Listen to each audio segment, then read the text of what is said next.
प्रश्न, अगला प्रश्न आपसे कह रहा है किसने मौर्य साम्राज्य के पतन का कारण अशोक की अहिंसावादी नीति को माना है? कि अशोक की जो अहिंसावादी नीति थी उसने जो है मौर्य साम्राज्य का डिक्लाइन करा दिया।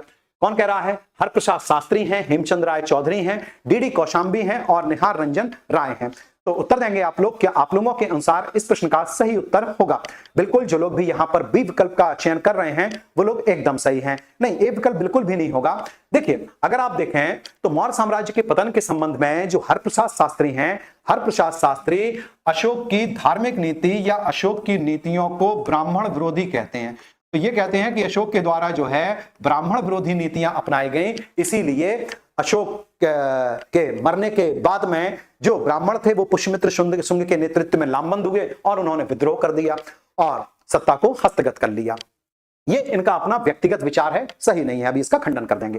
हेमचंद राय चौधरी, बिल्कुल, ये जो आपके हेमचंद राय चौधरी हैं ये कह रहे हैं कि अशोक की जो धम्म नीति थी वो अहिंसा से प्रेरित थी और जब जो है अहिंसक नीतियों को इसने अपनाया तो जो इसके उत्तराधिकारी थे उन उत्तराधिकारियों ने सेना का विघटन कर दिया या सेना को जो है धर्म प्रचार में लगा दिया। इससे देश सैनिक दृष्टि से निर्बल हुआ और जो हिंद यवनों का आक्रमण हुआ उन आक्रमणों का सामना नहीं कर पाया और साम्राज्य का पतन हुआ। ऐसा मान रहे हैं कौन? हेमचंद राय चौधरी।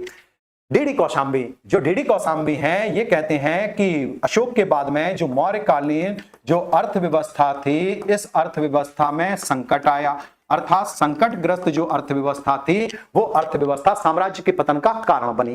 साम्राज्य के पतन का कारण ऐसे बनी कि अर्थव्यवस्था संकट में थी और इस संकट से उबरने के लिए परवर्ती मौर्य शासकों द्वारा बड़े बड़े कर लगाए गए और जब उन्होंने ज्यादा कर लगाए तो पुष्यमित्र शुंग के नेतृत्व में लोगों ने विद्रोह कर दिया। ऐसा कौन बोल रहे हैं? डीडी कौशांबी बोल रहे हैं।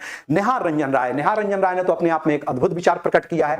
इन्होंने कहा कि मौर्यों द्वारा जो कला के क्षेत्र में विदेशी विचारों को अपनाया गया, इन विदेशी विचारों को जनमानस अपनाना नहीं चाह रहा था, अतः जो है उन्होंने पुष्यमित्र शुंग के नेतृत्व में विद्रोह कर दिया कि कला के क्षेत्र में विदेशी विचारों का ये अस्वीकरण था। ठीक, ये विचार प्रकट कर रहे हैं। अब प्रश्न आपसे कह रहा है कि अहिंसावादी नीति, तो इस प्रश्न का जो आपका सही उत्तर है वो तो है आपका बी विकल्प।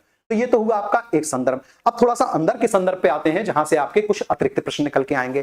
जैसे हरप्रसाद शास्त्री कह रहे हैं कि अशोक की नीतियां ब्राह्मण विरोधी थी। किस आधार पे बोल रहे हैं? ये इस आधार पे बोल रहे हैं कि अशोक का